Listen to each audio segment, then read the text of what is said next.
Hi friends, previous lecture में हमने बात कर ली कंपोजिशन ऑफ फंक्शंस पे। आज का हमारा टॉपिक है इन्वर्टिबल फंक्शन। देखते हैं कि हमारा फंक्शन कब इन्वर्टिबल होता है और कब नहीं होता है।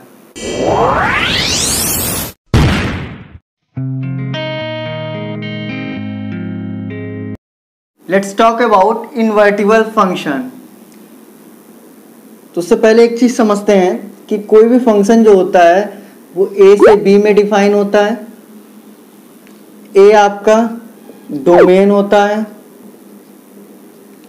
बी आपका कोडोमेन होता है। जब इस फंक्शन का हम इन्वर्स करते हैं, मान लीजिए सपोज दैट, अभी इन्वर्स नाम कुछ भी आप मान लीजिए, इन्वर्स के बारे में मुझे कुछ पता नहीं है, किसी भी फंक्शन का मैं इन्वर्स कैसे निकालता हूं, लेकिन मान लीजिए अगर इसी फंक्शन का इन्वर्स अगर मुझे लिखना है जी, जो कि मैं मान रहा हूं कि इस फंक्शन का इन्वर्स है, तो मैं क्या लिखता हूं कि बी टू ए। अगर किसी फंक्शन का इन्वर्स हमें निकालना होता है तो फिर इन्वर्स वाला फंक्शन ओरिजिनल फंक्शन का डोमेन और रेंज में रिप्लेसमेंट हो जाता है।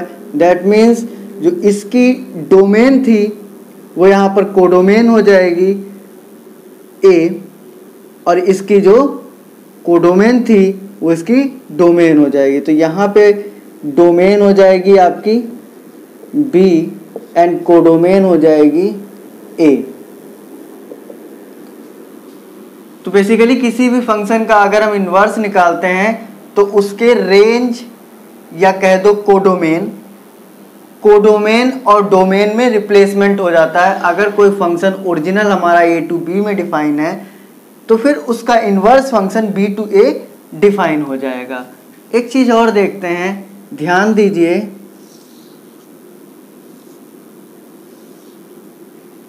ये ए है, ये बी है, ये एफ है, ये F1 मान लेते हैं इसे, alpha 1, alpha 2, alpha 3, alpha 4, beta 1, beta 2, beta 3, beta 4, beta 5। इसको अगर हम इस तरीके से मिला दें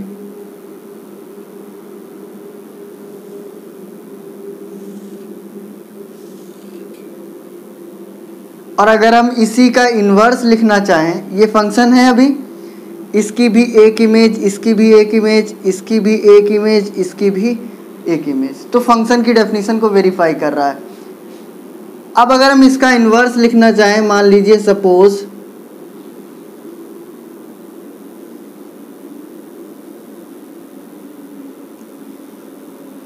F1 इन्वर्स अगर हम लिखना चाहें, तो मैंने क्या बोला, डोमेन और कोडोमेन होता है, इसका रिप्लेसमेंट हो जाता है। यहाँ पर कोडोमेन जो हो जाएगा वो यहाँ का डोमेन बन जाएगा और यहाँ का डोमेन इसका कोडोमेन बन जाएगा। ध्यान दीजिए, फिर हम ऐसे ही कर लेंगे,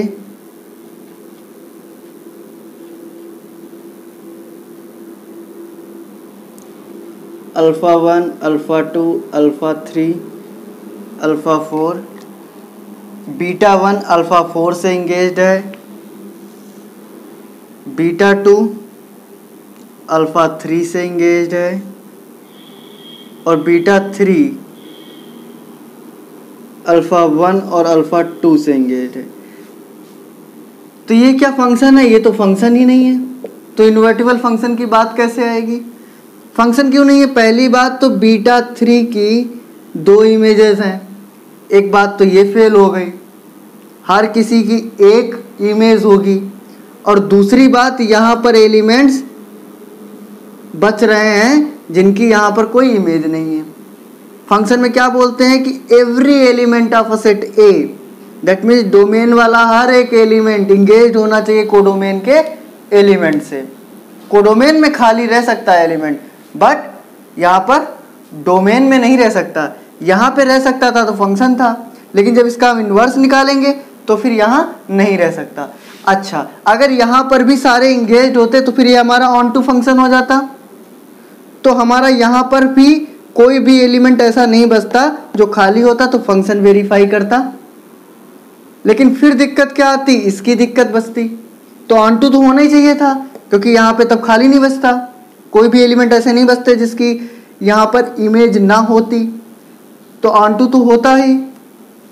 अब ध्यान दीजिए कि बीटा 3 की इमेजेस यहाँ पे कितनी आ रही, 2। अगर यहाँ पर हर एक एलिमेंट एक ही एलिमेंट से इंगेज होता, यहाँ पर देखिए 2 एलिमेंट्स की एक ही इमेज है, दोनों एलिमेंट्स की अलग अलग ही इमेज होती, अल्फ़ा 1 की अलग होती, अल्फ़ा 2 की अलग होती, तो ये प्रॉब्लम यहाँ पर नहीं आती। जो यहाँ पर आ रही है कि बीटा 3 की अलग अलग इमेजेस हैं। तो कहने का मतलब ये है कि अगर हमारा फंक्शन जो है, इस फंक्शन में 1 1 और ऑन टू दोनों प्रॉपर्टीज होती तो ये आसानी से इन्वर्टिबल हो जाता। तो कहने का मतलब ये है कि हम किसी भी फंक्शन को इन्वर्टिबल तभी बोल पाएंगे जब वो फंक्शन हमारा 1 1 भी होगा, ऑन टू भी होगा। अगर 1 1 होगा, 1 2 1 होगा, तो यहाँ पर हर किसी की जब इन्वर्स करोगे, कोडोमेन और डोमेन में रिप्लेसमेंट होगा, तो यहाँ पर रेंज वाला इशू नहीं आएगा, यूनिक रेंज वाला कोई इशू नहीं आएगा। और फिर डोमेन का हर एक एलिमेंट इंगेज भी होगा क्योंकि ऑन टू हम इधर ले रहे हैं, तो हमारा सारा प्रॉब्लम सॉल्व हो जाएगा। अब हम इसको डिफाइन करते हैं। A function is invertible when it is 1 1 and onto, that means bijective होना चाहिए। एक फंक्शन इन्वर्टिबल तभी होगा जब वह 1 1 भी होगा और ऑन टू भी होगा। कहने का मतलब ग्राफिकली इसकी डेफिनेशन क्या होगी,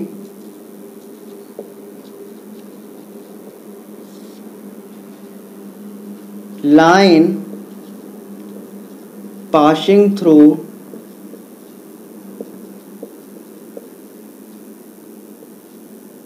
codomain and parallel to x-axis intersect the graph of function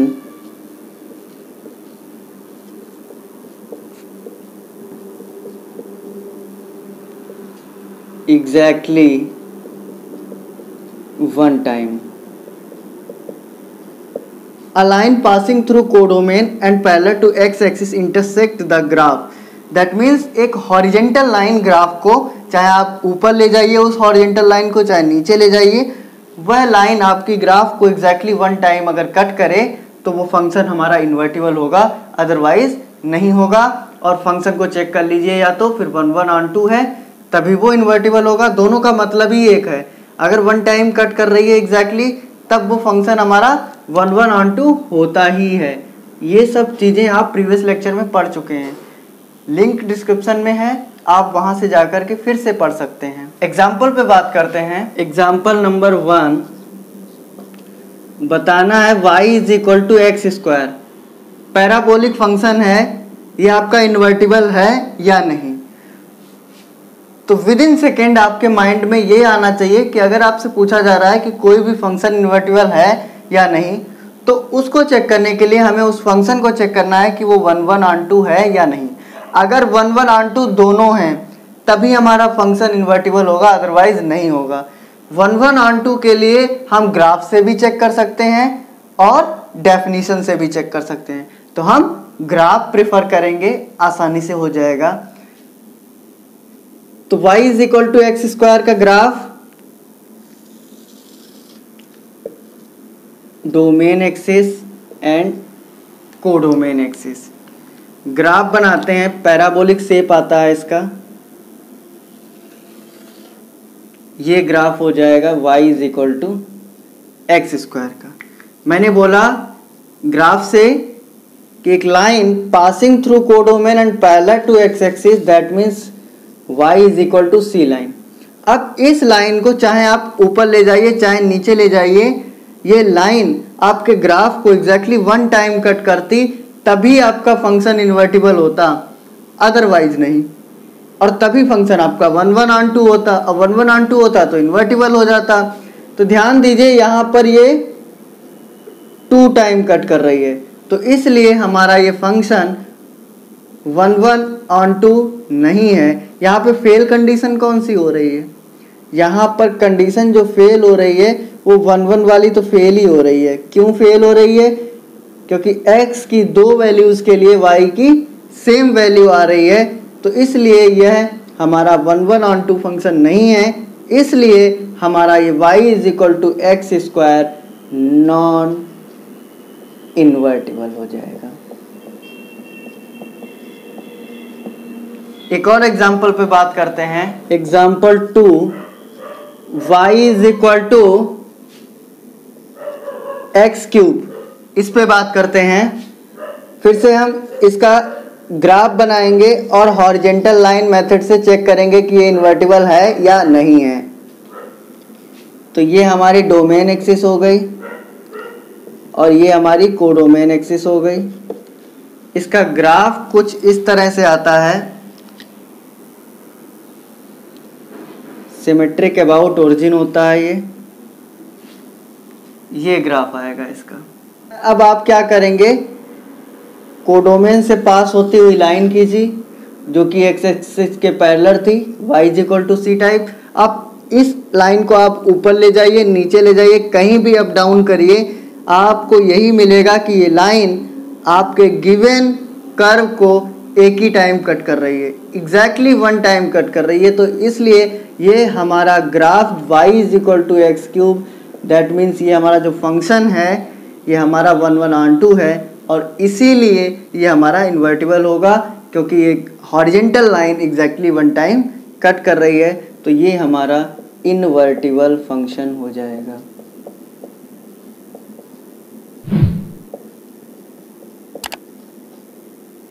अब हम बात करेंगे कि फंक्शन का इन्वर्स निकालते कैसे हैं। तो अगर आपसे कहा जाए, क्वेश्चन किया जाएगा कि पहला स्टेप तो आपको यही वेरीफाई करना रहेगा कि कोई भी फंक्शन इन्वर्टिबल है या नहीं है, तो आप ऐसे चेक कर लेंगे, उसका ग्राफ बनाएंगे, हॉरिजेंटल लाइन ड्रॉ करेंगे जो कि पैरेलल टू एक्स एक्सिस होगी, उसको ऊपर नीचे करके चेक करेंगे कि वो एग्जैक्टली 1 टाइम कट कर रही है। अगर ऐसा हो रहा है तो इन्वर्टिबल है, अदरवाइज नहीं है। देन अगर इन्वर्टिबल है तब उसके बाद आप उसके इन्वर्स पे बात करेंगे। तो आइए देखते हैं कि इन्वर्स हम किसी भी फंक्शन का कैसे निकालते हैं। How to find inverse of any function.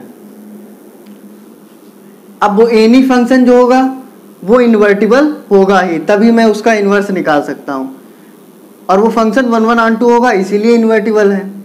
तो ये सब चीजें हम डिस्कस कर चुके हैं। अब आपको पता होना चाहिए आइडेंटिटी फंक्शन क्या होता है। आइडेंटिटी फंक्शन क्या होता है?